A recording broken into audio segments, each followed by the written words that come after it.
So when you hate someone, you're looking at it differently than source. And you say, but I'm justified. This person has wronged me. This person has deceived me. This person is giving me a lot of grief. And we say, maybe. And you maybe could get all of the courts in the land to line up with you. You could maybe get a group of people to listen to your case who would agree with you that you were absolutely right. But you will never get source to join you in the beating of the drum of what's wrong, because source has agreed always to hold the vibrational standard of what life has caused you to become. Did you hear that? That's so important for you to hear, because what that means is you were source energy, you still are, but you were source energy before you came into this physical body. And as that source energy, you were pure positive energy. And now you're born into this body with this wonderful exposure to contrast, which will cause you as source and you as this physical being to expand. So life causes you to know what you don't want, which it causes you to know what you do want. And in the moment that you have that experience, source goes right to what the expanded life has caused you to conclude would be better, and incessantly holds the vibration of that. And now here you stand, wherever you stand, in relationship to that. And you never need to worry.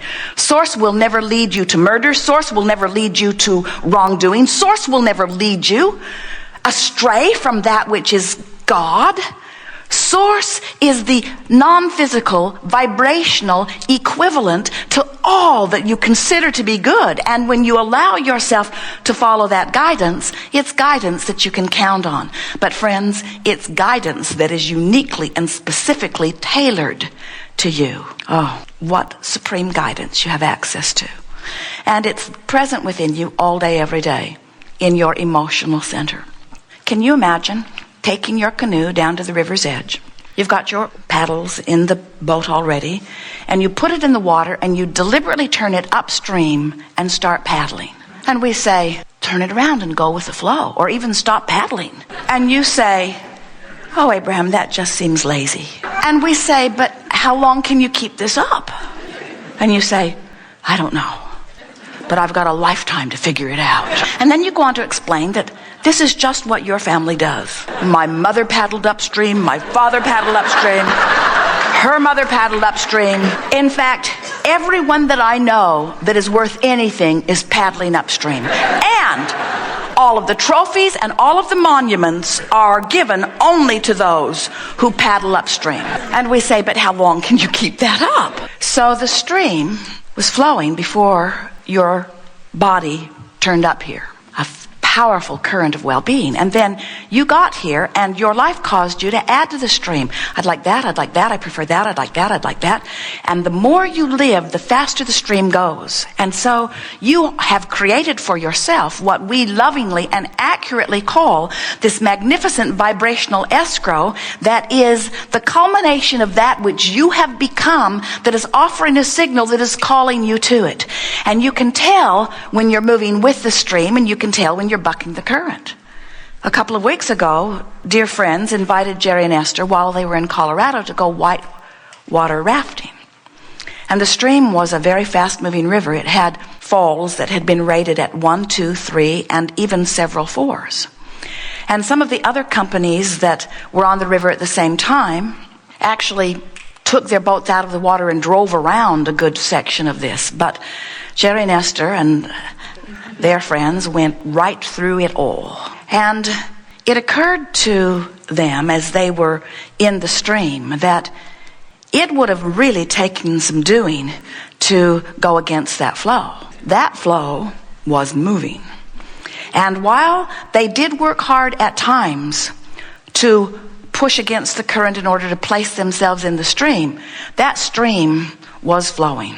The stream was flowing, and as they relaxed and allowed the stream to carry them, they realized that it would not have been possible for them for any period of time to move upstream. Sometimes, when your stream slows down a little bit, because of your withdrawal from life or because of your contradicted energy, you feel more tempted than others to paddle against the current. But we want to appeal to your logic. We want you to understand that there is no reason ever to fight against anything. If you can relax in the stream where you are in an attitude of trust, the stream knows where you want to go and will take you there. That, in very brief words and in a way we can feel that you are understanding, is what the art of allowing really means. The art of allowing really means that I know that I am good and I trust that the stream is carrying me to the fulfillment of the goodness that I have specifically been inspired to. I know that the stream is good and I know that it is carrying me there, and my role is to find alignment and harmony with the stream. I'm not here to prove anything. I'm not here to stand against anything. I'm not here to fix anything. I'm not here to prove you wrong. I'm not here to take all of the ideas that exist and whittle them down to just a handful of good ideas. I'm here, we're speaking on your behalf, as a part of source energy for the glory of the expansion of all that is. And the current of well-being is so strong, if I will relax and allow it to carry me, it will. Now, for some of you, that's a little hard because you want to work hard and you want to justify your well-being. But what we've noticed as we watch you, that in every moment that you are in the mode of justifying something, you're pushing against the stream and you are slowing your arrival at where you really want to be. Every time you are justifying, every time you are defending, every time you are pushing against what you do not want, you have set yourself into a vibration of resistance, and the stream is beating you up. The stream that was set into motion before you got here, and the stream that you have added to the current of with every exposure to every experience that you have lived, that stream is really flowing. And when you let yourself flow with it, you thrive. And when you do something less than that, you thrive less than that. Can you hear that? Jerry and Esther noticed that in this stream there were big boulders, a lot of them. And the boulders were not moving with the current. And when their boat approached those boulders that were not moving with the current, it was a bit of a problem. In other words, imagine yourself with your feet nailed to the floor of that river stream with this water moving past you. In other words, in no case did Jerry and Esther say, drop us off here, we'll just stand next to this boulder for a few hours and let this raging water make its way past us. In every case, they knew it was better to let the current carry them. We want you to begin to let the current carry you. But before you can do that, you have to sort of trust that it's going to carry you to a place that you want to be.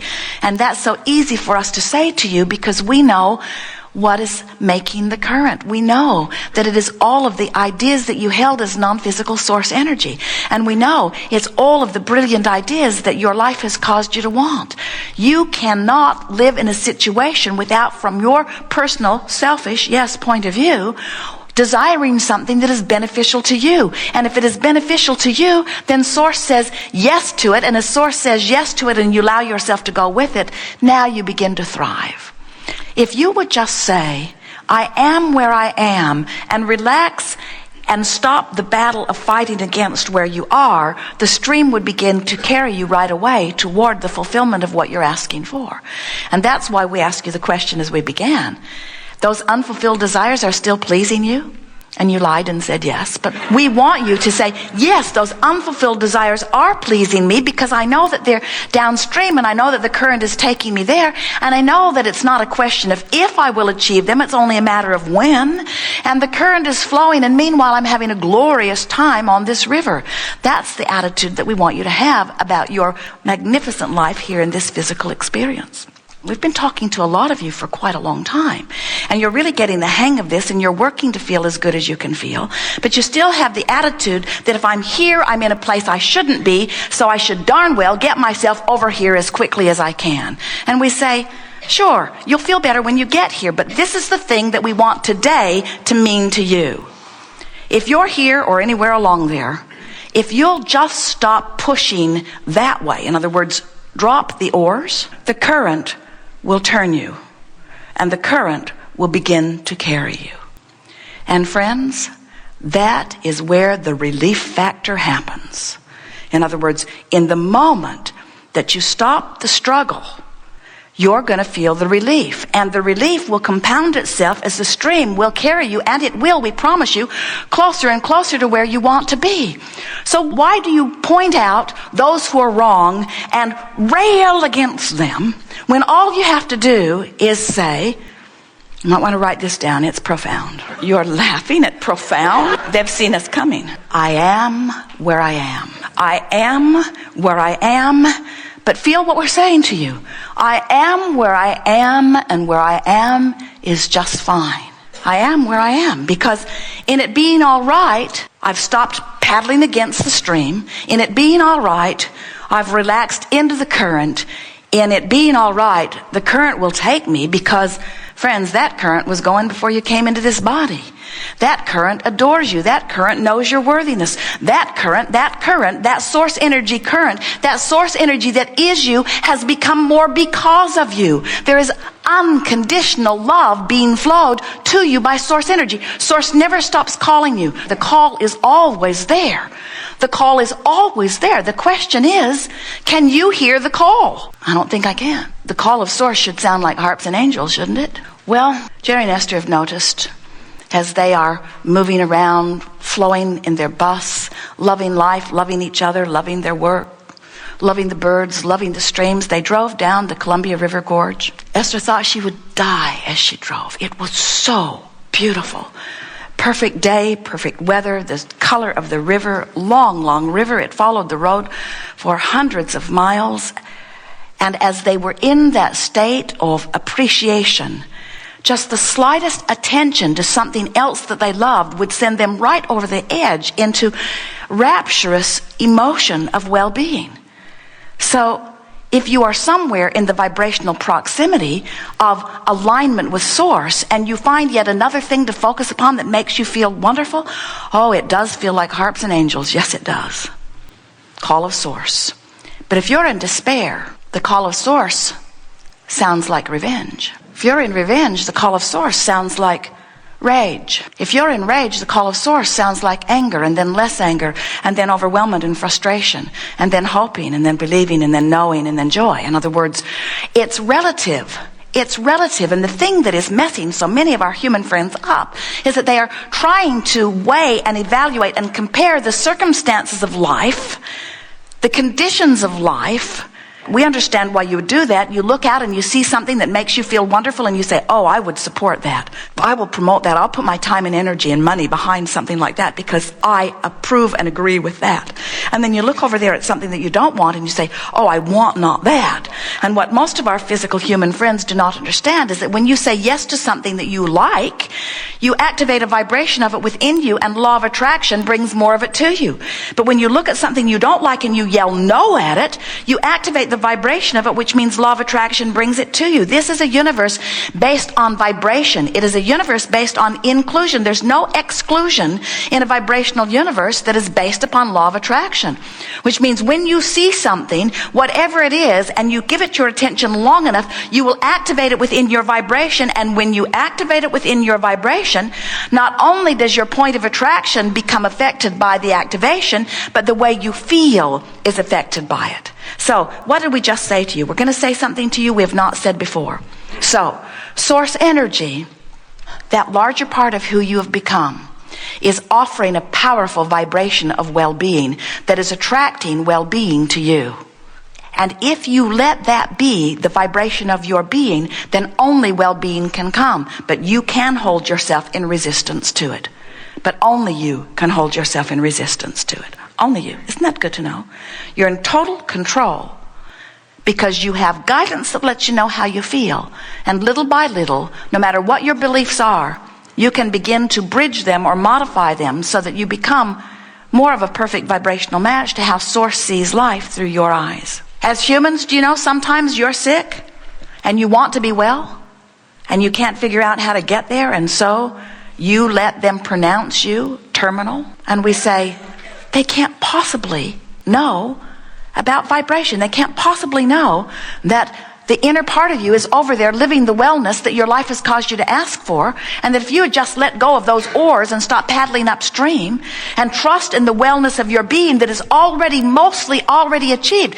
You got no choice, friends, but to go with the flow.